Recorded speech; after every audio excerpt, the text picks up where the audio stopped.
अस्सलाम वालेकुम, मेरी आवाज आ रही है आप लोगों को?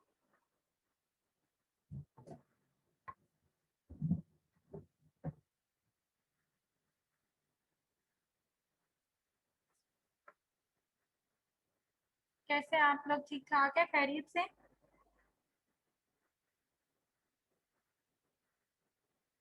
आवाज बहुत कम है, कोशिश करते हैं कि थोड़ी ऊंची आ जाए, अदरवाइज आप लोग अपने वॉल्यूम्स जो है वो ऊंचे रखिएगा। लास्ट लेक्चर में बेटा किसी किस्म का कोई प्रॉब्लम है तो पूछ लीजिए, फिर नेक्स्ट पे चलते हैं।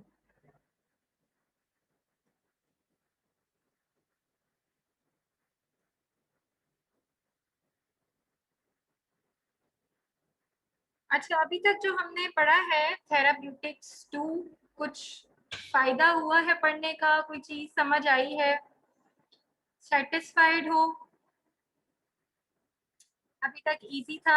अच्छी बात है, चलें ठीक है। चलें, गुड, अच्छी बात है।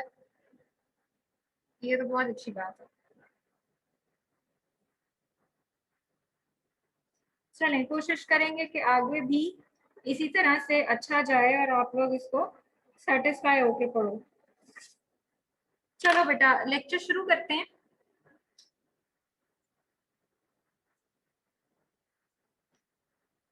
लास्ट टाइम हमने लेक्चर छोड़ा था, हम मसल्स जो है उसको बिल्कुल स्टार्ट करने लगे थे और हमने उसमें से सिर्फ अभी ट्रांसवर्सस एब्डोमिनस और मल्टीफिडस की बात की थी कि ये बड़े इंपॉर्टेंट मसल्स हैं दोनों। और ये इम्पोर्टेंट क्यों मसल्स हैं?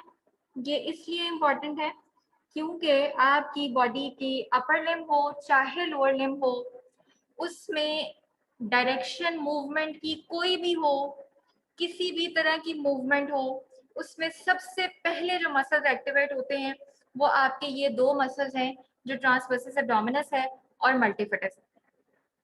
ये इंतहाई इंपॉर्टेंट मसल्स हैं आपके, आपकी स्पाइन की पोस्चरल स्टेबिलिटी के लिए, ठीक है। वैसे भी ये आपके क्या है, पोस्चरल मसल हैं। और बाकी पोस्चरल मसल्स के अंदर ये दो मसल्स बड़े इंपॉर्टेंट हैं, क्योंकि एनी टाइप ऑफ मूवमेंट हो अपर लिम्ब की चाहे लोअर लिम्ब की, इन एनी डायरेक्शन, सबसे पहले जो है वो ये मसल्स आपका नर्वस सिस्टम एक्टिवेट करता है। इन केस आपके ये दो मसल्स एक्टिवेट नहीं होते तो उस पर्टिकुलर मूवमेंट का जो इफेक्ट है, जो उसका लोड है, वो आपकी स्पाइन के ऊपर बहुत ज्यादा अमाउंट में क्या है, प्लेस होना शुरू हो जाता है। जब वो प्लेस होगा आपका लोड, तो उससे क्या होगा कि ऑटोमेटिकली आपकी जो इंजरी के चांसेस हैं, जो लोड्स हैं, वो आपकी स्पाइन पे बढ़ जाएंगे, ठीक है।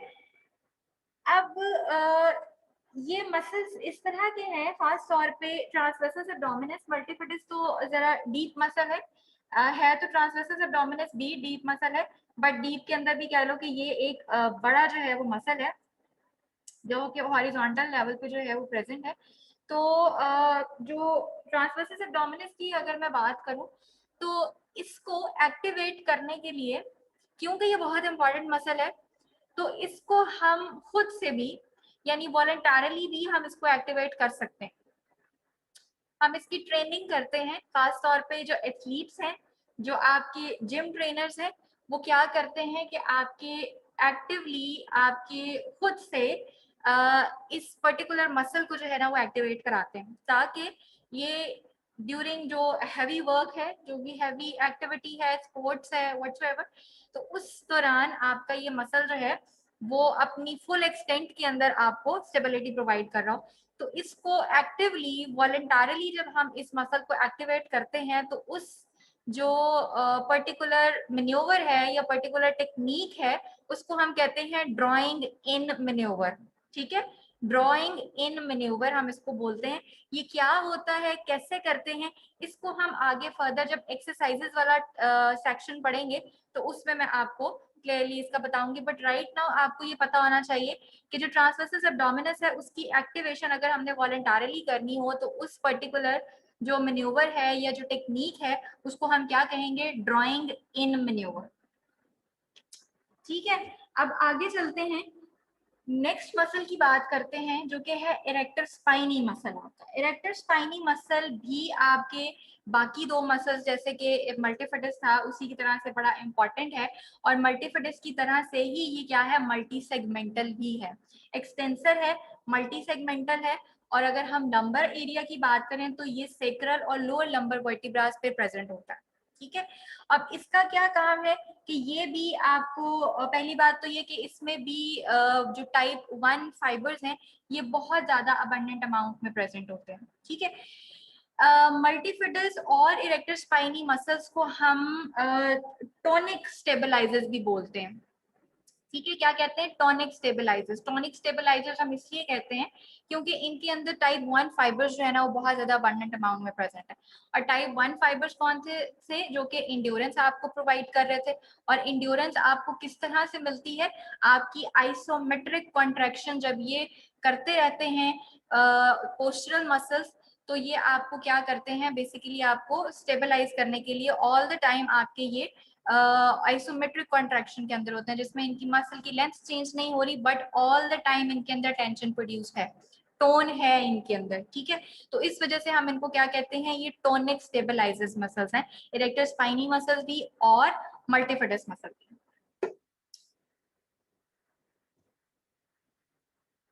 ये आपका इसकी अनाटमी है। ठीक है, ये इरेक्टर स्पाइनी मसल है। अच्छा, इरेक्टर स्पाइनी मसल जो है ना वो आपका ऑल ओवर द स्पाइन जो है वो प्रेजेंट होता है, हर सेगमेंट में अलग अलग है। जो इरेक्टर स्पाइनी लंबर के एरिया में ये लोअर लंबर और सेक्रल रीजन जो है वो यहाँ पे आपका ये प्रेजेंट होगा। ठीक है, ये उसके डिफरेंट जो है वो पार्ट्स हैं, थ्री, या ये एक ग्रुप ऑफ मसल है आप कह सकते हैं। इसमें थ्री डिफरेंट जो है ना वो मसल्स हैं और उसको कलेक्टिवली हम क्या बोलते हैं, इरेक्टर स्पाइनी मसल हम उसको बोलते हैं। अब मल्टीफिडस और इरेक्टर स्पाइनी मसल्स जो है ना ये दोनों एट द एंड कहाँ पे ये अटैच होते हैं, ये एट द एंड आपका जो है ना वो थोरैकोलम्बर फेशिया है एक बेटा, जिसके साथ ये अटैच होते हैं। ये फेशिया बड़ा इंपॉर्टेंट है, हमने लास्ट टाइम भी इसका सिर्फ डिस्कस किया था कि ये बड़ा इंपॉर्टेंट है। ये इंपॉर्टेंट क्यों है, क्योंकि ये जितने मसल्स हैं ये सारे के सारे आपके क्या हैं, इस फेशिया के साथ अटैच है। जितनी भी आपके इन मसल्स के अंदर टेंशन प्रोड्यूस होती है आपकी वो टेंशन ट्रांसफर होती है इस थोरैकोलम्बर फेशिया तक। ये फेशिया जो है वो आपके मसल्स की डिफरेंट कॉन्ट्रैक्शंस और उनकी टेंशन की वजह से क्या रहता है, टाइट रहता है।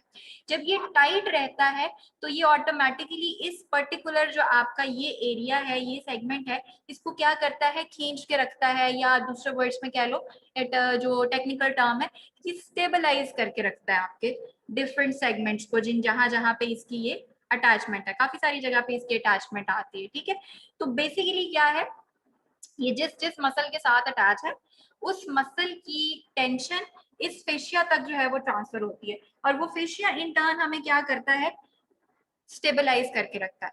इसी तरह से हमारे पास इस थ्रैकोलम्बर फेशिया को हम बेसिकली बोलते हैं एपोन्यूरोसिस भी बोलते हैं। पीछे वाली डायग्राम में भी आपने देखा होगा एपोन्यूरोसिस वर्ड है। एपोन्यूरोसिस क्या है, बहुत सारे, ये तो सिर्फ हम इरेक्टर स्पाइनी मल्टीफिडस की बात कर रहे थे, यहाँ पे और बहुत सारे मसल्स हैं जिनका लिंक डायरेक्ट आपके इस फेशिया के साथ अटैच, लाइक आपका जो लेटिसिमस डोर्साई मसल है वो भी इस फेशिया के साथ अटैच है। आपके सेरेटस पोस्टीरियर जो इंफीरियर मसल है, सेरेटस पोस्टीरियर इंफीरियर मसल, उसका भी जो फेशिया है वो भी फेशिया के साथ आके अटैच होता है। तो ये कोई एक मसल नहीं है जो इस फेशिया के साथ अटैच है, इसलिए यहाँ पे हम इसको एपोन्यूरोसिस का वर्ड यूज करते हैं।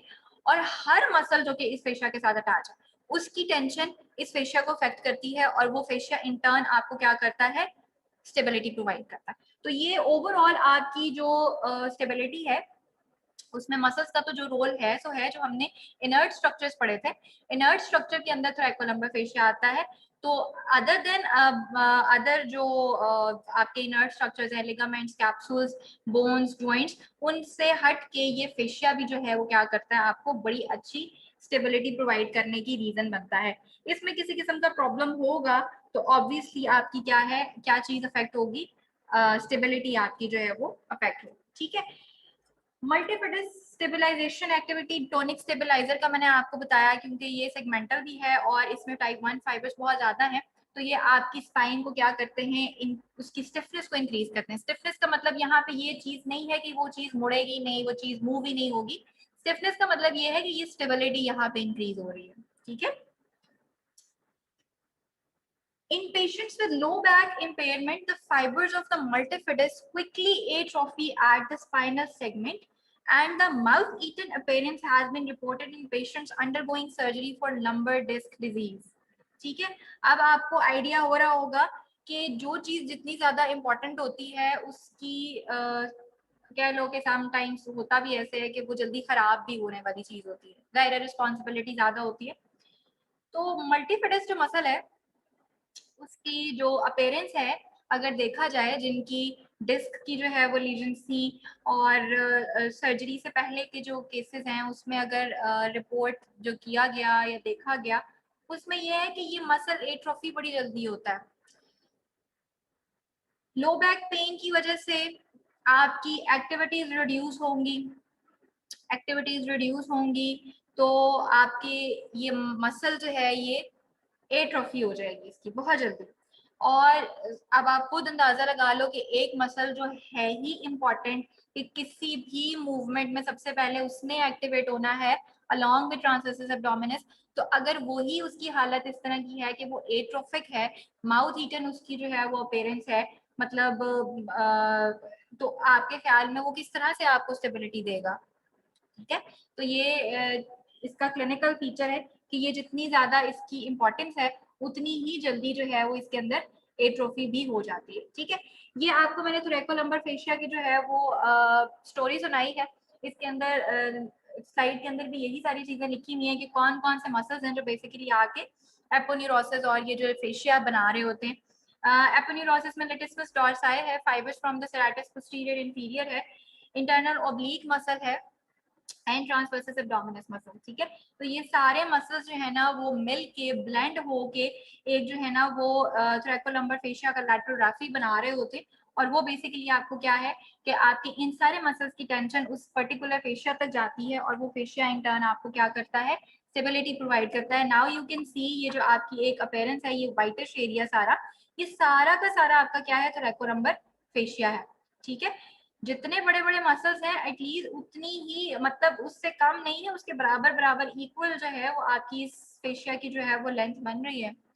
तो आप उसका अंदाजा लगा सकते हैं कि ये खासा इंपॉर्टेंट आपका स्ट्रक्चर है इन प्रोवाइडिंग स्पाइनल स्टेबिलिटी। अब अगर हम सर्वाइकल स्पाइन की बात करें, ये तो हम लंबर की बात कर रहे थे, तो इसमें the weight of the head is counter balance by the cervical extensor muscles, ठीक है। हमने पहले भी बात की थी जब हम लाइन ऑफ ग्रेविटी पढ़ रहे थे, upper trap muscle and cervical erector spine. अब इरेक्टर स्पाइन ही जिस तरह से आपका लंबर स्पाइन के अंदर था, इसी तरह से आपके सर्वाइकल स्पाइन के अंदर भी इंपॉर्टेंट है। इसी तरह से वहां पे भी ये सेगमेंटल जो है वो आपका मसल है और आपको सेगमेंटल जो है वो स्टेबिलिटी प्रोवाइड कर रहा है। इसके अलावा जो आपके सर्वाइकल रीजन के अंदर इंपॉर्टेंट चीजें हैं जो कि आपके स्टेबिलिटी के लिए इंपॉर्टेंट है, उसमें आपका मैंडिबुलर जो एरिया है, जो मैंडिबल बोन है और जो एरिया है जॉइंट है, ये इंपॉर्टेंट है।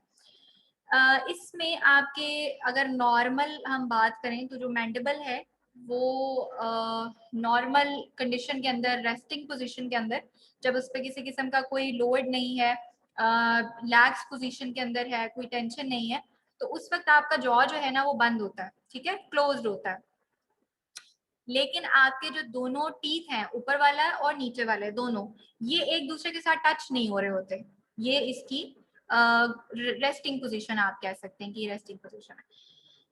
इसमें मैंडिबल में आपका जो एलिवेटर ग्रुप है, ये आपकी इवन रेस्टिंग कंडीशन के अंदर भी आपको क्या है, एक पोस्चर आपका मेंटेन कर रहा है।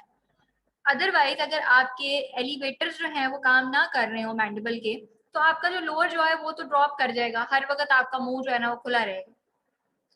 तो नॉर्मल हालात में जब हम कोई काम नहीं कर रहे मुंह के साथ, तो वो बंद रहता है। वो बंद क्यों रहता है? वो आपके एलिवेटर मसल्स की वजह से बंद रहता है। ये आपके पोस्चरल जो एक स्टेबिलिटी है या एक जो पोस्चर को मेंटेन करने वाली जो चीजें, उसमें आपके मैंडिबल्स के एलिवेटर ग्रुप पे इंपॉर्टेंट है। सुप्राहायोइड एंड इंफ्राहायोइड मसल्स जो हैं वो आपके इम्पॉर्टेंट आ जाते हैं। ये बेसिकली आपके फ्लेक्सर मसल्स हैं, ठीक है। अब होता क्या है कि ये जो फ्लेक्सर मसल्स है ना, इनके अंदर टेंडेंसी है कि ये वीक हो जाते हैं।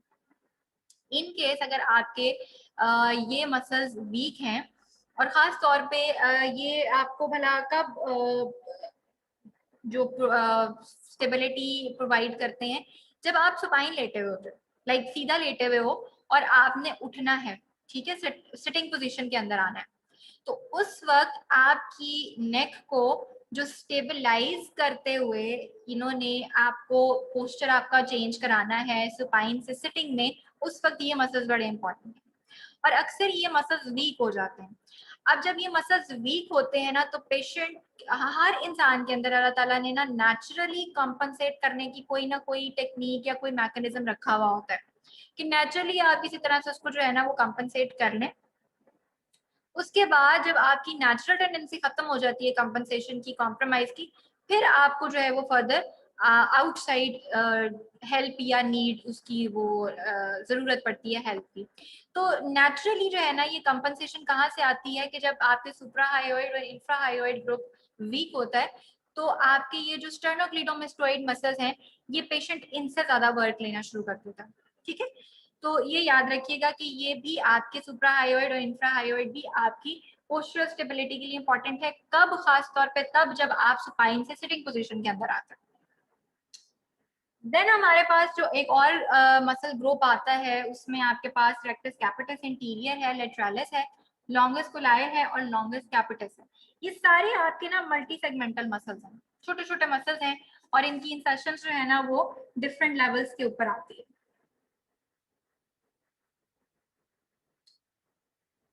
अब इसमें क्या है, ये भी आपके जो डायनामिक सपोर्ट है आपके सर्वाइकल रीजन की, उसमें आपको ये हेल्प आउट करते हैं, ठीक है, अलोंग विद स्टेनोक्लीडोमास्टोइड।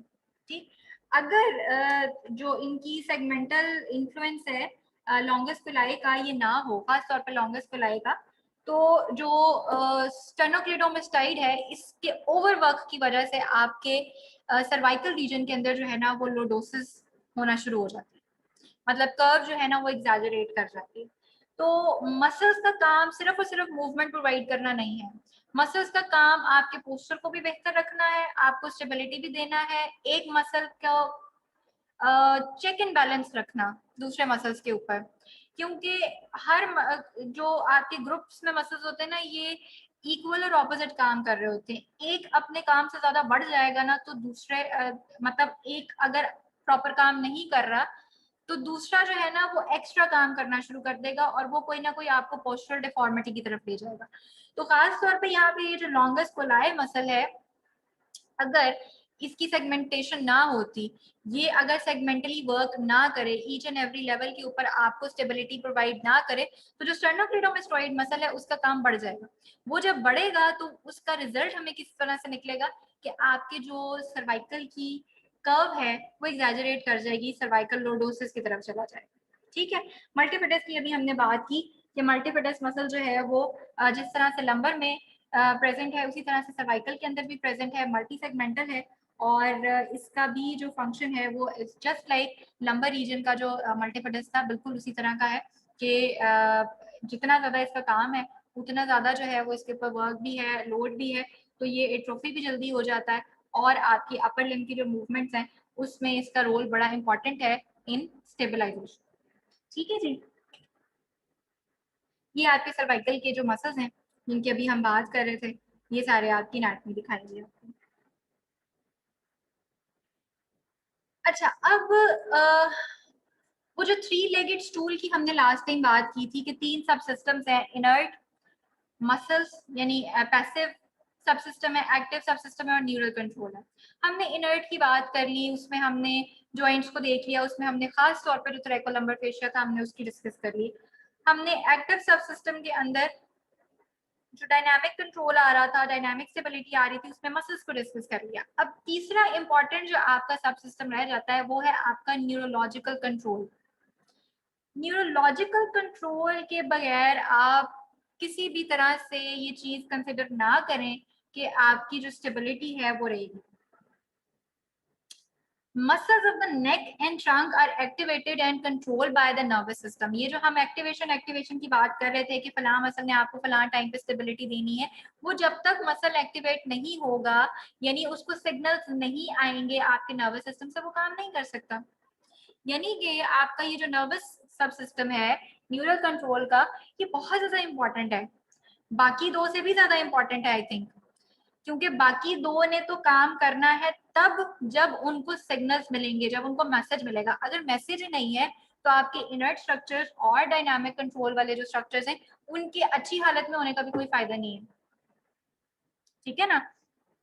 तो ये आपके जो ट्रंक के मसल्स हैं, नेक के और ट्रंक के, ये आपका नर्वस सिस्टम एक्टिवेट करता है, which is influenced by peripheral and central mechanisms. In nervous system coordinates, the nervous system coordinates the response of muscles to expected and unexpected forces at the right time and by the right amount. मतलब कि आपके जो muscles का ऊपर जो उसका एक expected result है, या जो आपका एक मसल्स का एक्सपेक्टेड काम है, एक्सपेक्टेड भी और अनएक्सपेक्टेड भी, उन सबको किसने कंट्रोल करना है, वो आपके नर्वस सिस्टम ने कंट्रोल करना है, ठीक है।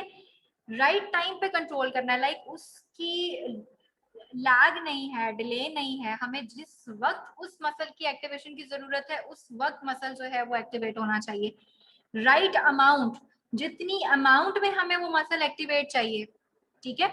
मूवमेंट टू मूवमेंट डिपेंड करता है ना आपको कितनी स्टेबिलिटी चाहिए। कुछ एक्टिविटीज इस तरह की हैं जो बहुत लो स्टेबिलिटी रिक्वायर्ड है, तो आपके मसल को कैसे पता चलेगा कि मैंने उसको कितना जो है वो स्टेबलाइज करना है, कब करना है। एक्सपेक्टेड एक आपका जो था सिचुएशन थी, कुछ अनएक्सपेक्टेड सिचुएशंस भी आ जाती हैं। एक्सपेक्टेड का तो चले अगर हम कह देंगे जी मसल को पता है कि उसने एक्सपेक्टेड जो उसके आउटकम्स हैं उसमें किस तरह से वर्क करना है, तो अनएक्सपेक्टेड जो सिचुएशंस होती हैं वो किसने हैंडल करनी है, ये सारी चीजें किसने हैंडल करनी है, ये आपका तीसरा सब सिस्टम है जो कि न्यूरल कंट्रोल का है, ये उसका काम आ जाता है, ठीक है। उसके बगैर भी हमारे जो स्टेबिलिटी है वो पॉसिबल नहीं। अब ये जो है ना, ये बेसिकली फीड फॉरवर्ड मैकेनिज्म्स होते हैं जो कि नर्वस सिस्टम जिसके थ्रू आपको स्टेबिलिटी प्रोवाइड कर रहा है। The central nervous system activates the trunk muscle in anticipation of the load imposed by limb movements to maintain stability in spine. वो जो हम बात कर रहे थे ना कि किस टाइम पे और कितनी अमाउंट में आपने स्टेबिलिटी आपके नर्वस सिस्टम में देनी है, तो वो आपके फीड फॉरवर्ड मैकेनिज्म्स हैं जिनके थ्रू आपके नर्वस सिस्टम उसको सेंस करता है। देखो हर चीज जो है ना वो कनेक्टेड है, एक चीज दूसरे के बगैर क्या है, जीरो है। अब हम अभी पहले बात कर रहे थे कि नर्वस सिस्टम का रोल इतना ज्यादा है कि बाकी दो स्ट्रक्चर अगर आपके बिल्कुल इंटैक्ट है, नर्वस सिस्टम नहीं है, तो उनके इंटैक्ट होने का कोई फायदा नहीं है। बट अगेन आपका नर्वस सिस्टम किसकी जो है वो मरहूने मिन्नत है कि किसके उसको जरूरत है, उसकी हेल्प उसको रिक्वायर्ड है, वो अगेन आपके ये जो इनर्ट और आपके जो एक्टिव सिस्टम है उसकी जरूरत है। यहाँ से आपके ये जो मसल्स हैं इनकी मूवमेंट के थ्रू आपके इनके जो ऊपर लोड्स अप्लाई हो रहे होते हैं, इन लोड्स के थ्रू मैसेज जाता है कि जी फलां लोड है, इस टाइम पे लग रहा है, इतनी अमाउंट में लग रहा है, हमें एक्टिवेशन इस हिसाब से चाहिए। वो एक्सपेक्टेड था लोड, वो अनएक्सपेक्टेड था, ये सारी चीजें किसने देखनी है, नर्वस सिस्टम ने देखनी है। लेकिन नर्वस सिस्टम को पहले बताएगा कौन, आपके बाकी के दो सब सिस्टम्स, ठीक है। तो अब आपको शायद बात समझ में आ रही हो कि ये जो थ्री लेगेड स्टूल है, इसको हमने थ्री लेगेड क्यों कहा है, कि एक भी टांग इसकी अगर जो है वो वीक है और प्रॉपर नहीं है तो आप उस पर बैठ नहीं सकते, वो आपके किसी काम का नहीं है। और हर लेग एक दूसरे के साथ जो है वो इंटरकनेक्टेड है, एक का दूसरे के साथ लिंक है, एक नहीं तो दूसरे नहीं, दूसरी नहीं तो तीसरी नहीं, तीसरी नहीं तो पहली वाली नहीं, ठीक है। कंप्लीट इसका cycle. There are feed-forward mechanisms that activate postural responses of all trunk muscles preceding activity in muscles that move the extremities and the anticipatory activation of the transversus abdominis. अब transversus abdominis का जो है वो हम बात करें कि वो जो एक्टिवेशन हम कह रहे हैं ना कि नर्वस सिस्टम ने एक्टिवेट आपको करना है, वो ट्रंक मसल्स कौन से एक्टिवेट करने हैं, वो आपके ट्रांसवर्सस एब्डोमिनस और डी फाइबर्स ऑफ मल्टीफिडिस, ठीक है। इनको ये क्या होगा कि इनको एक्टिवेट करना है और सबसे पहले, ठीक है। और ये दो मसल्स जो है ना वो बेसिकली इंडिपेंडेंट है आपकी डायरेक्शन, स्पीड और पोस्चर डिस्टर्बेंस के, कि किसी भी तरह की मूवमेंट है, किसी भी स्पीड में मूवमेंट हो रही है, किसी भी तरह की आपकी पोस्चर डिस्टर्बेंस है, इन दो मसल्स का रोल सबसे पहले है कि इनका सबसे पहले को क्या होगा, नर्वस सिस्टम आपको क्या करेगा, एक्टिवेट करेगा, और उसके थ्रू आपकी जो है वो ओवरऑल आपकी स्पाइन के ऊपर स्टेबिलिटी आपको प्रोवाइड की जाएगी। देन हम मूव करेंगे उन पर्टिकुलर मसल्स की तरफ जिन्होंने मूवमेंट करानी है। ट्रांसवर्सस एब्डोमिनस और मल्टीफिडिस का मूवमेंट में बेशक रोल ना हो, लेकिन वो मूवमेंट चाहे जो मर्जी है, आपकी जो स्टेबिलिटी आनी है वो सबसे पहले इन दो मसल्स की वजह से आनी है। इफेक्ट्स ऑफ लिम्ब फंक्शन और स्पाइनल स्टेबिलिटी। अब हम फंक्शन की बात करते हैं। Stabilization of the pelvis and lumbar spine by the abdominal muscles against the pull of iliopsoas muscle is necessary during active hip flexion to avoid increased lumbar lordosis and anterior shearing of the vertebra. कि अब ये जो आपके abdominal muscles है ना, जिनमें आपका transversus abdominis भी आ जाता है, उनकी आपको जरा इंपॉर्टेंस जो है वो बताई जा रही है कि स्टेबलाइजेशन जो हम बात करें किस तरह से स्टेबलाइजेशन प्रोवाइड हो रही है, कि आपकी ये जो लंबर स्पाइन है उसको इंक्रीज या जो लंबर लोडोसिस है उसकी तरफ ले जाने से रोकने के लिए आपके जो डिफरेंट मसल्स हैं, खास तौर पे यहाँ पे इलियोसॉस का जिक्र हुआ है कि इलियोसॉस का जो पुल है उसको काउंटर बैलेंस करते हैं आपके एब्डोमिनल मसल्स। वो आप याद करो, अगर रिकॉल करो आपकी इंटीरियर और पोस्टीरियर पेल्विक टिल्ट्स को याद करो, वो क्रॉस के अंदर आपके जो है वो मसल फाइबर्स होते हैं, मसल ग्रुप्स होते हैं, ठीक है। एक तरफ के जो है वो क्रॉस का जो मसल है वो आपको कॉन्ट्रैक्ट कर रहा होता है, तो दूसरी तरफ वाला जो है वो आपको अलाउ कर रहा है, वो स्ट्रेच अप हो रहा है, तो दूसरा कॉन्ट्रैक्ट कर रहा है। और आपस के जो एक साइड के जो दोनों मसल्स ग्रुप्स हैं वो क्या कर रहे होते हैं कि एक दूसरे को कंट्रोल कर रहे होते हैं, ठीक है। कि अगर आपकी इंटीरियर पेल्विक टिल्ट है, लेट से वो इलियोसॉस ने अगर करानी है, ठीक, फ्रंट की अगर हम बात कर लेते हैं, तो आपके एब्डोमिनल मसल्स ने उसको क्या करना है, लिमिट करना है। अदरवाइज अगर आपके एब्डोमिनल्स वीक हैं तो आपके तो इलियोसॉस उसको ज्यादा पुल करना शुरू करेंगे। वही बात है मैंने आपको पहले कही कि आपके जो ऑपोजिट ग्रुप मसल्स है ना, ये एक दूसरे के ऊपर चेक एंड बैलेंस रखते हैं, इक्वली और ऑपोजिट चेक एंड बैलेंस होता है। एक अगर वीक हो रहा है ना तो दूसरा ऑटोमेटिकली क्या है, अपना ज्यादा काम करने लग जाएगा, और वो रिजल्ट क्या निकलेगा, वो किसी ना किसी किस्म की पोस्टरल डिस्टर्बेंस की शक्ल में निकलेगा। तो यहाँ पे आपके ये जो एब्डोमिनल मसल्स हैं ये खास तौर पे आपकी इंटीरियर पेल्विक टिल्ट को लिमिट करने की रीजन बनते हैं। अगर ना हो, अगर आपके एब्डोमिनल्स वीक हैं, आपको स्टेबलाइज नहीं कर रहे, तो वो क्या रिजल्ट उसका निकलेगा, इलियोसॉस उसको पुल ज्यादा करेगा, पुल ज्यादा करने की वजह से इंटीरियर पेल्विक टिल्ट की रिजल्ट निकलेगा, और इंटीरियर पेल्विक टिल्ट हमेशा आपके लंबर स्पाइन के साथ, लंबर लोडोसिस के साथ एसोसिएटेड होता है। लंबर लोडोसिस हो जाएगी, लोडोसिस होगा, आगे फर्दर और कॉम्प्लिकेशन शुरू हो जाएंगी, ठीक। Stabilization of the ribs by the intercostal and abdominal muscle is necessary for an effective pushing force from the pectoralis major and serratus inferior muscle. Again आपको एक और एग्जांपल के थ्रू बताया गया है जो कि थोड़ी अपर एरिया की एग्जांपल है, कि इसमें आपकी जो रिब्स हैं, रिब्स आपके इनर स्ट्रक्चर्स हैं, रिब्स की स्टेबलाइजेशन जो है वो आपके इंटरकोस्टल मसल्स और abdominal muscles, again abdominal muscles, हर चीज बार बार मैं फोकस कर रही हूँ बेटा, इस चीज को ध्यान रखिएगा। आपने आगे लाइफ में भी जब आपने प्रैक्टिकली जब आपने पेशेंट्स को ट्रीट करना है, एब्डोमिनल एरिया एक बहुत इंपॉर्टेंट है, एब्डोमिनल मसल्स से आपको स्टेबलाइजेशन आनी है। आप ट्रीट करते रहो, पेशेंट को बैक पेन है, आपने ट्रीट कर दिया, आपने उसको सारी एक्सरसाइजेस करा दी, पेशेंट नहीं ठीक होगा up to the full extent, 100% function नहीं होगा अगर आपने एब्डोमिनल्स को छोड़ दिया है। अपर लिम्ब का पेशेंट है, आपने बंदा कहता है यार अपर लिम्ब का प्रॉब्लम है, शोल्डर का प्रॉब्लम है, उसको आप ट्रांसवर्सस एब्डोमिनस की तरफ क्यों जा रहे हो, लिंक है, सारी चीजें आपस में लिंक है। अपर लिम्ब का ही पेशेंट प्रॉब्लम है, एब्डोमिनल्स को छोड़ दिया, पेशेंट 100% ठीक नहीं होगा, ठीक है। अब इसी तरह से ये इंटरकोस्टल मसल्स की बात हो रही है कि जो रिब्स को स्टेबलाइज किया हुआ है, रिब केज को, वो आपके इंटरकोस्टल मसल्स और एब्डोमिनल मसल्स ने किया हुआ है, ठीक है। Stabilization of the cervical spine by the longus colli muscle is necessary to prevent excessive lordosis from contraction of the upper trapezius. as it functions with the shoulder girdle muscle in lifting and pulling activities. ठीक हो गया। अब cervical की example आपको दी गई है कि जो सर्वाइकल स्पाइन की स्टेबलाइजेशन है लॉन्गेस्ट कुलाए मसल के थ्रू, वो बड़ी जरूरी है। किस लिए? कि आपके जो अपर ट्रैप मसल है वो आपकी एक्सेसिव उसको लॉर्डोसिस की तरफ ना ले जाएं ड्यूरिंग लिफ्टिंग और जो पुलिंग एक्टिविटीज है। लॉन्गेस्ट कुलाई का भी हमने एक और चीज भी पीछे पड़ी थी कि लॉन्गेस्ट कुलाई अगर नहीं होता, लॉन्गेस्ट कुलाई अगर अपना वर्क सही से प्रोड्यूस नहीं करेगा तो आपका स्टर्नोक्लेटोमेस्टोइड मसल भी ज्यादा जो है वो काम करना शुरू कर देगा। उसका रिजल्ट भी आपको किस फॉर्म में मिलेगा? लॉर्डोसिस की फॉर्म में, पोस्चरल इम्बैलेंस आ गया। ठीक है, तो ये चीजें आपकी इंपॉर्टेंट है। Effects of breathing on posture and stability. अब पोस्चर का स्टेबिलिटी और सॉरी ब्रीदिंग का जो है वो पोस्चर स्टेबिलिटी के ऊपर क्या इफेक्ट है?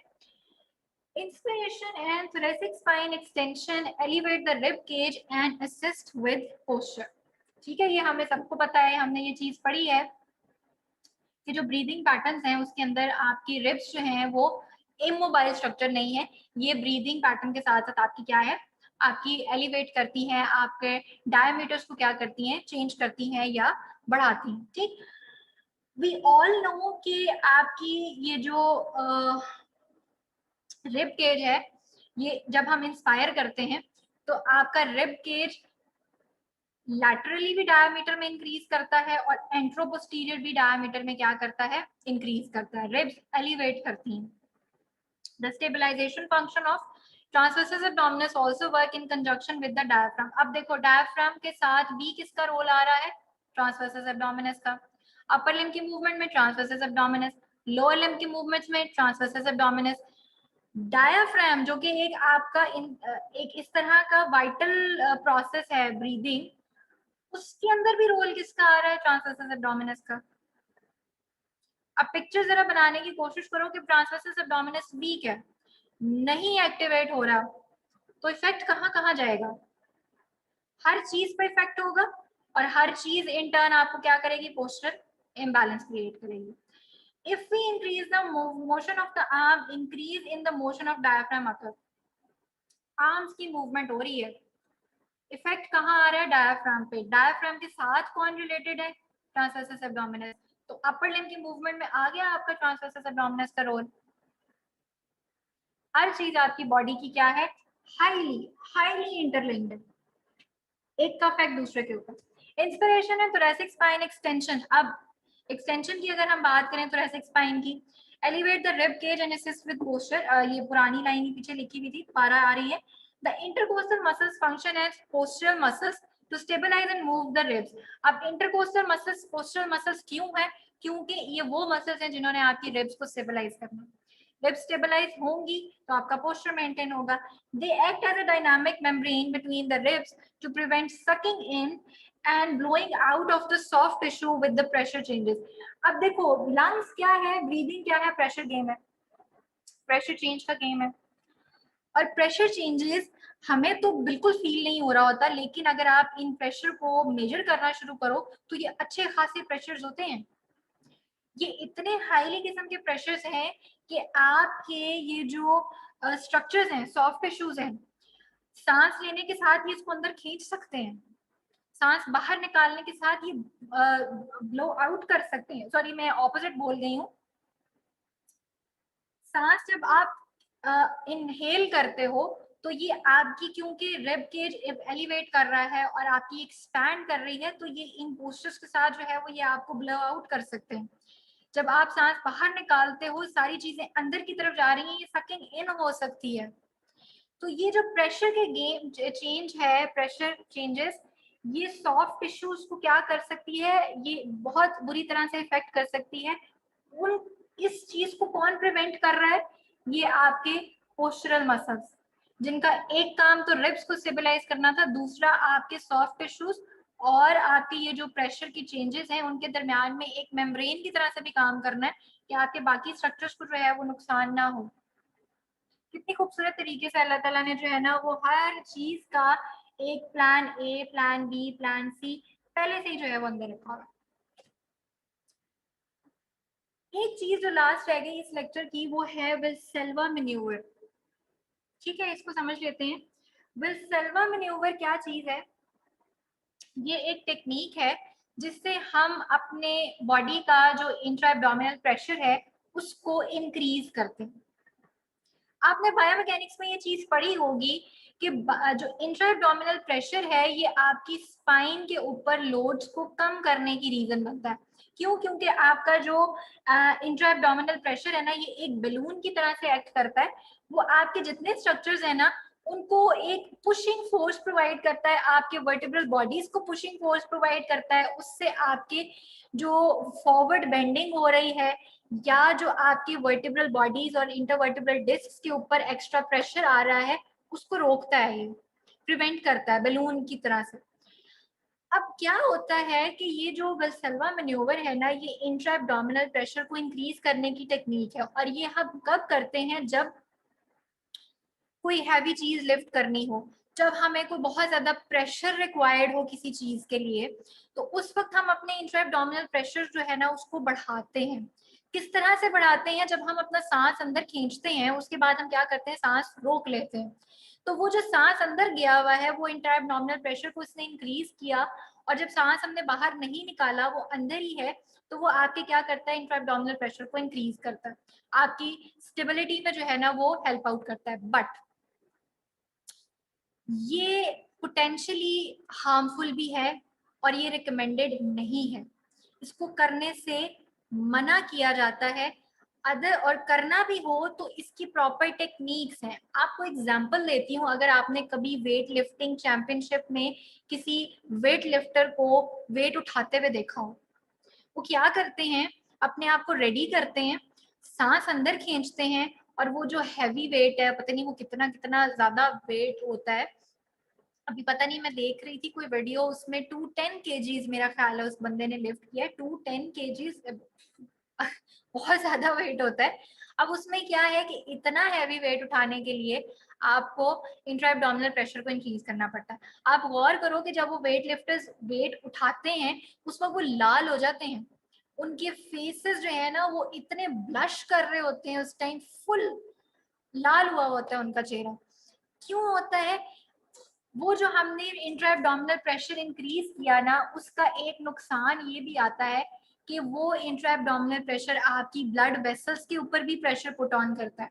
जब ब्लड वेसल्स के ऊपर प्रेशर पुट ऑन होगा तो आपका ब्लड प्रेशर बढ़ जाएगा, और ब्लड प्रेशर जब बढ़ेगा तो वो आपकी फर्दर कॉम्प्लिकेशंस क्रिएट कर सकता है अगर आपने उस चीज को ज्यादा देर के लिए होल्ड करके रखा। प्रेगनेंसी के अंदर भी क्योंकि आपको पुश रिक्वायर्ड होता है, आपको प्रेशर रिक्वायर्ड होता है कि आपने बेबी को जब ड्यूरिंग डिलीवरी उसको एक्सपेल आउट करना है बॉडी से, तो आपको पुश या प्रेशर रिक्वायर्ड होता है। उस टाइम पे भी फीमेल्स क्या करती हैं? अपना एब्डोमिनल प्रेशर इंक्रीज करने के लिए वेल्सेल्वा मैन्योवर वाली काम जो है वो कर लेती हैं, सांस रोक लेती हैं। इससे कॉम्प्लिकेशंस आ जाती हैं, ब्लड प्रेशर बढ़ जाता है, बेबी का भी मदर का भी। जो नॉर्मल डिलीवरी है वो किधर शिफ्ट हो जाती है? आपके सी सेक्शन की तरफ शिफ्ट हो जाती है। एक बड़ी आम सी एग्जांपल देने लगी हूँ जो है तो थोड़ी सी अजीब शायद आपको लगे, लेकिन ये एग्जांपल इस तरह की है जो कि हम सब ने लाइफ में कभी ना कभी तो एक्सपीरियंस की होगी। तो मेरी कोशिश होती है कि अगर वो चीजें थोड़ी सी सुनने में अजीब भी हैं तो कोई बात नहीं, चीजें समझ आनी चाहिए, वो इम्पोर्टेंट है। कॉन्स्टिपेशन आप में से हर किसी ने फील की होगी लाइफ में एटलीस्ट वंस। आप जरा उस पिक्चर को थोड़ा सा रिकॉल करके देखो कि जब कॉन्स्टिपेशन होती है उस टाइम पे जब आपको प्रेशर रिलीज करने की जरूरत होती है, आप क्या करते हैं? आप अपना इंट्रा एब्डोमिनल प्रेशर बढ़ाते हैं। कैसे? सांस रोक के। जब आप सांस रोकते हैं और अगर खुदा ना खास्ता कॉन्स्टिपेशन बहुत सवेयर किस्म की जो है वो चल रही है, तो आप फील करोगे, आप महसूस करोगे इस चीज को कि आपको अपनी हार्ट बीट जो है ना वो आपको महसूस होना शुरू हो जाती है बाहर से ही। क्योंकि उस टाइम आपका वो जो इंट्रा एब्डोमिनल प्रेशर है वो आपकी वेसल्स के ऊपर इतना ज्यादा प्रेशर बिल्डअप कर रहा होता है कि वो इन टर्न आपके हार्ट के ऊपर बहुत ज्यादा प्रेशर बढ़ जाता है और उसको बहुत ज्यादा काम करना पड़ रहा होता है उस टाइम। ये है वेल्सेल्वा मैन्यूवर। जब आपका इंट्रा एब्डोमिनल प्रेशर आप इंक्रीज करना चाह रहे हो ड्यूरिंग हैवी लिफ्टिंग लोड्स वगैरह में, या और कोई आपने इस तरह का प्रेशर वाला काम करना है, तो उस टाइम पे जब आप अपने इंट्रा एब्डोमिनल प्रेशर को इंक्रीज करते हो, दैट इज वल्सल्वा मैन्योवर, बट ये पोटेंशियली हार्मफुल है। ये तब तक आपको नहीं करना चाहिए जब तक कि आपको इसकी प्रॉपर टेक्निक ना आती हो कि आपने उसको कैसे करना है। इसकी प्रॉपर टेक्निक ये होती है कि आपने सांस नहीं रोकना। जो हम बात करें ना सांस रोकने वाली, सांस नहीं आपने रोकना होता। वो प्रेशर, फिर आप कहोगे कि प्रेशर कैसे बिल्टअप होगा? प्रेशर आएगा आपके एब्डोमिनल मसल से, खास तौर पे किससे? ट्रांसवर्सस एब्डोमिनस से। जो ड्राइंग इन मैन्योवर की हमने बिल्कुल पहले बात की थी कि आप उसको वॉलंटरली भी एक्टिवेट करते हो, वो है आपका ड्राइंग इन मैन्यूवर।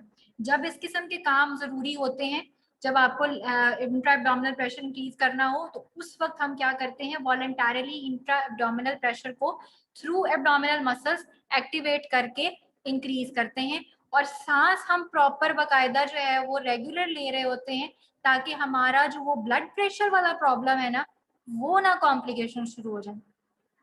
प्रेग्नेंट फीमेल्स को भी ये चीज सिखाई जाती है कि ड्यूरिंग आपने लेबर, ड्यूरिंग डिलीवरी, आपने अपनी ब्रीदिंग पैटर्न्स को किस तरह से रखना है, आपने ब्लड प्रेशर को बढ़ने किस तरह से नहीं देना।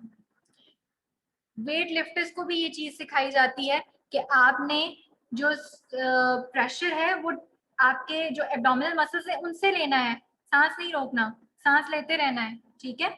वो सांस ले रहे होते हैं लेकिन उनका वर्क बहुत ज्यादा है, तो वो इवन सांस लेने के बावजूद उनका चेहरा जो है वो आपको इतना ब्लश आउट नजर आ रहा होता है, ठीक है?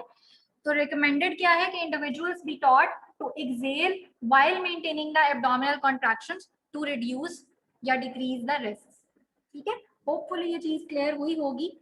हमारा लेक्चर यहाँ तक खत्म हो गया है और मसल्स हमने अल्हम्दुलिल्लाह कंप्लीट कर लिए हैं।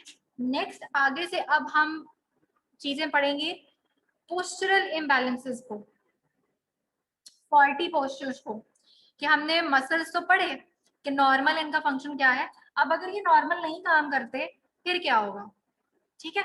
तो जो हमारे पास फॉल्टी पोस्चर्स आएंगे हम उनको अब डिस्कस करेंगे इंशाल्लाह। यहाँ तक बेटा कोई चीज समझ में ना आई हो तो पूछ लीजिए।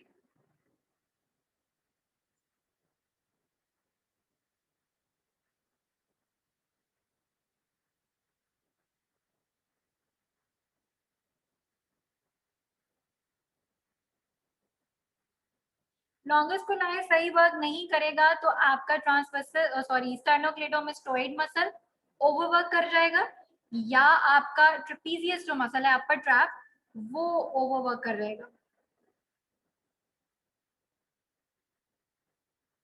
माउथ ईटन क्या है?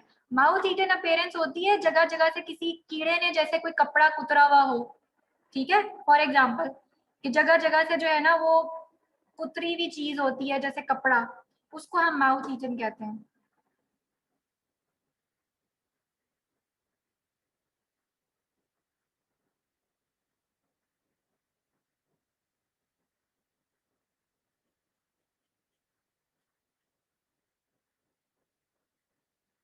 ये लेक्चर 3 का पार्ट 2 नहीं है, इसको हम लेक्चर 4 ही कंसिडर करेंगे। इसको मैं अलग अलग जो है वो अपलोड करूंगी। 3 तो ऑलरेडी अपलोड कर दिया हुआ है। वैसे ये इसको मैंने डिवाइड करके ही पढ़ाया है, ये जो मसल स्टेबिलिटी वाला था, ताकि आपको अच्छी तरह से जो है वो समझ आ जाए। टाइम भी हमारे पास इतना शॉर्ट सा ही होता है और मेरी आदत है जरा थोड़ा डिटेल ज्यादा बताना, स्टोरी ज्यादा सुनाना, तो इस वजह से उसको डिवाइड किया था। बट ये 3 अलग है और लेक्चर 4 जो है वो अलग होगा, ठीक है?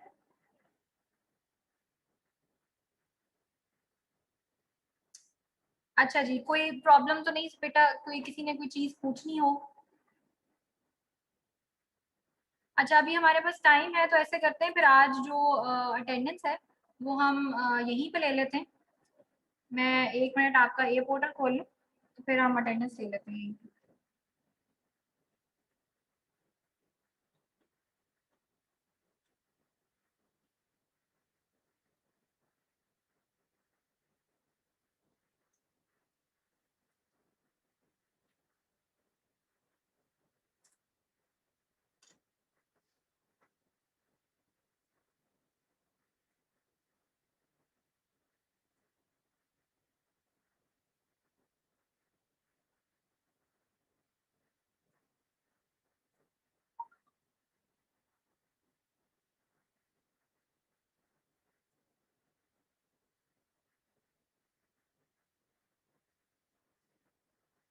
अच्छा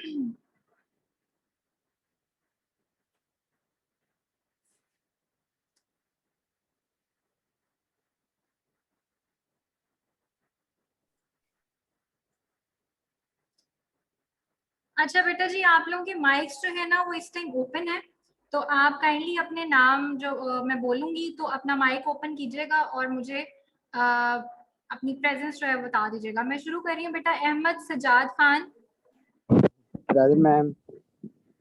Ahmad Mujtaba, present ma'am. Ali Saeed, present ma'am. Amina Aziz, Amatul Kafi, present ma'am. Anam Rashid, Aqsa Ali, present. Aqsa खातून,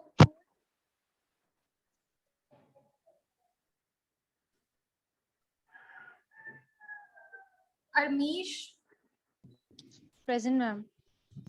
अरूज अजीज, आयशा रफीक, मैम आयशा शफीक प्रेजेंट। ठीक है बेटा, जिसकी अटेंडेंस हो जाए ना वो जरा काइंडली अपना माइक ध्यान से ऑफ कर दीजिएगा।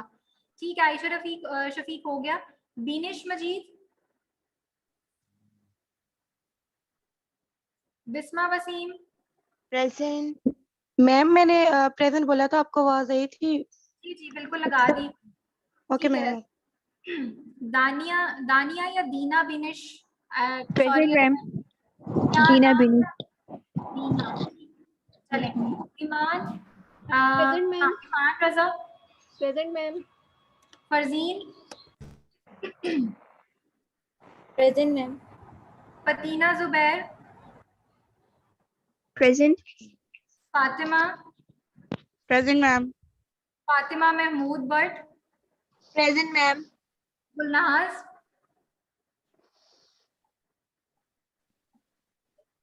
हाफिज Junaid Ahmad, present ma'am. Hafiza Anabia, sorry Anaba. Present ma'am. ठीक है, अगर मैं किसी का नाम गलत बोलूं तो बेटा sorry. Hafiza Aniza Fatima, present ma'am. Anjala Zahid,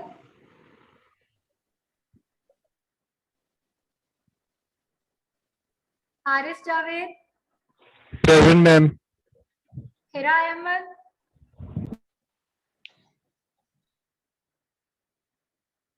Huma फरवा,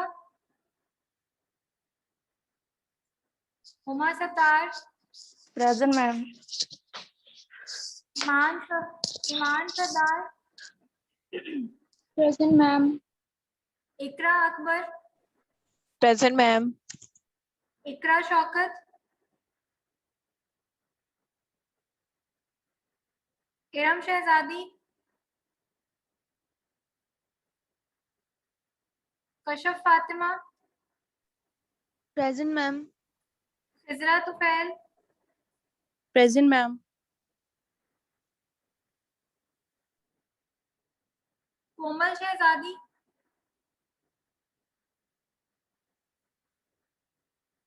Laraib Fatima, present ma'am. Manoor Rahman, present ma'am.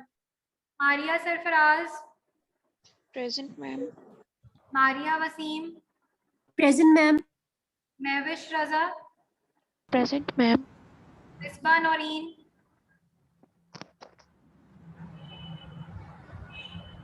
Mohammad Taimur Ali, sorry present ma'am. Mohammad Asjad Ali, yes ma'am. Mohammad Ismail, present ma'am. Mohammad Kashif, yes ma'am. Mohammad Nayab, present ma'am. Mohammad Yusuf, present ma'am. Nabiha Tariq, present ma'am. Nabila Afzal, Nadia Talib. Nabila Afzal present. Present ma'am. Nadia Talib. Okay Nabila, आपका बेटा पोर्टल एक्टिवेट नहीं है, इसको करा लो, आपकी अटेंडेंस नहीं लगेगी अदरवाइज। Okay ma'am. अच्छा चलें, अभी मेरे पास अपडेट नहीं हुआ। निमरा अहमद, प्रेजेंट। निमरा आजम, प्रेजेंट मैम मैम। जिनके लीव कर दें। हाँ जी, जिनकी अटेंडेंस हो गई है बेटा आप लीव कर दो। नूरुलैन, उस्मान हमीद,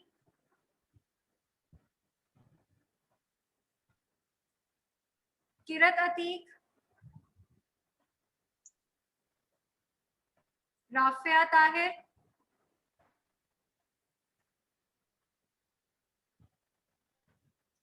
राना दानिश,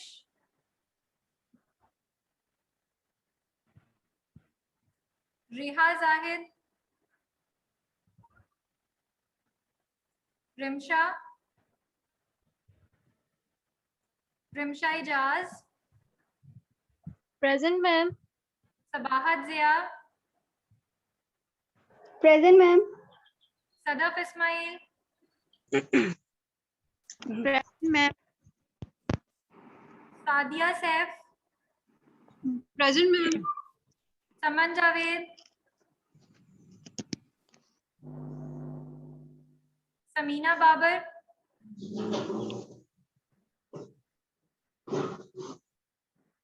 सना Firoz,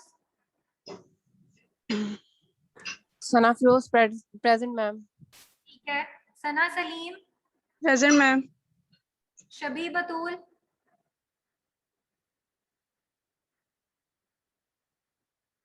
Shafia Imtiaz, Shahryar, Present, ma'am. Shahzeb Arshad, Shazia Batool, present ma'am. Shanze एहसान,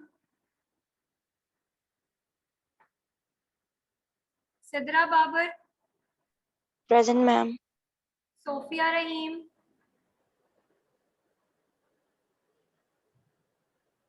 सईदा शाइस्ता, मैम उसने क्लास मैम। ज्वाइन की है लेकिन वो हाँ, वैक्सीनेशन गई है। नहीं वो ना एम तक थी अभी क्लास में ही, और अभी वो हो गई है, उनकी डिस्कनेक्ट हो गई है क्लास। अच्छा चलें ठीक है। तबिंदा फरीद,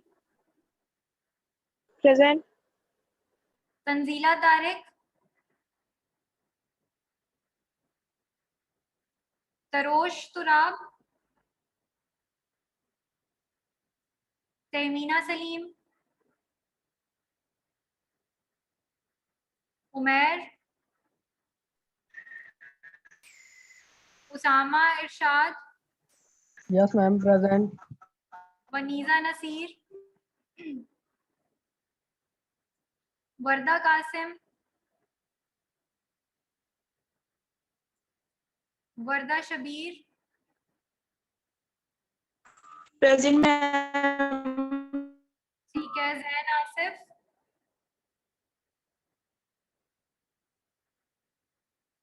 जुनैरा। चलो बेटा, अगर किसी की अटेंडेंस नहीं लगी है तो मुझे नेक्स्ट क्लास से पहले बता देना। तो मैं मैम मेरा आपने नाम नहीं लिया। बेटा मैंने लिया है आपका रिहा, मुझे तो याद है आप आपका नाम मैंने लिया है, बट चले मैं लगा देती हूँ। मेरा बीच में 1 मिनट के लिए डिस्कनेक्ट हुआ था, आपने तब ना लिया हो नाम मेरा। चलें ठीक है, मैंने लगा दी बेटा। ठीक है ओके मैम, थैंक यू। चलें ठीक है बेटा जी। नेक्स्ट लेक्चर में भी मिलते हैं, कोई प्रॉब्लम हो तो पूछ लीजिएगा। ठीक है चलें, अपना ख्याल रखिएगा। अल्लाह हाफिज बेटा।